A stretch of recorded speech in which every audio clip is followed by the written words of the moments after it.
এভাবে একবার বেগুন ভাজা না খেলে আপনি অনেক কিছু মিস করে গেছেন। তো দেখতেই থাকুন আমি কিভাবে বেগুন ভাজাটা করছি। এভাবে বেগুন ভাজাটা করলে ভিতরে যেভাবে নরম থাকবে তেমনি উপরে এমন সুন্দর ক্রিস্পি একটা ভাব হবে। আপনারা একবার হলেও খেয়ে ট্রাই করে আমাকে রিভিউ দিবেন যে কেমন হইলো।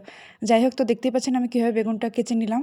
এটা একটু কেচে নিলে কি হয়, ভিতরের মশলাটা একটু ভালো ঢোকে। আর এইভাবে যদি আমি একটু কেচে হলুদ মরিচটা আগে মাখিয়ে রাখবো কিন্তু ৫ মিনিট আগে। দেখতেই থাকুন, দেখতে পাবেন সামনের সবটাই। তো আমি একটু হালকা লবণ মেখে নিলাম। একটু ধনিয়া জিরার গুঁড়া দিলাম। লাল মরিচের গুঁড়া দিব। এই যে দেখতেই পাচ্ছেন, এক পাশ ভালোভাবে মেখে নিলাম, হলুদ দিয়েছি। এবারে উল্টো পাশও মাখবো।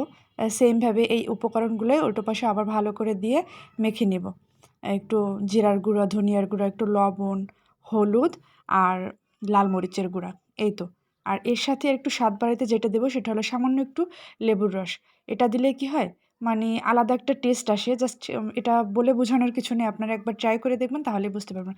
তো মোটামুটি এভাবে মেখে আমি ৫ মিনিটের মতন রেখে দেবো। রেস্টে থাকলে কি হবে, ভিতরে লবণ আর মরিচের ইয়েটা ভালোভাবে ঢুকবে। আর এতে কি হবে, তেলটা কম লাগবে।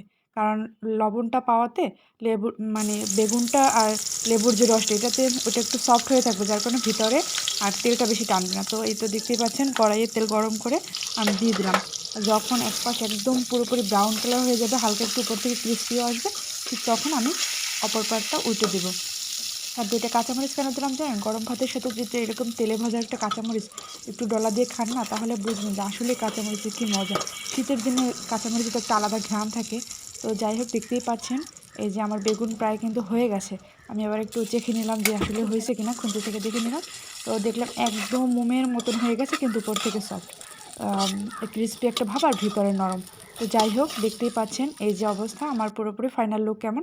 এখন আমি খেতে বসবো। আপনারা থাকেন। আল্লাহ হাফেজ।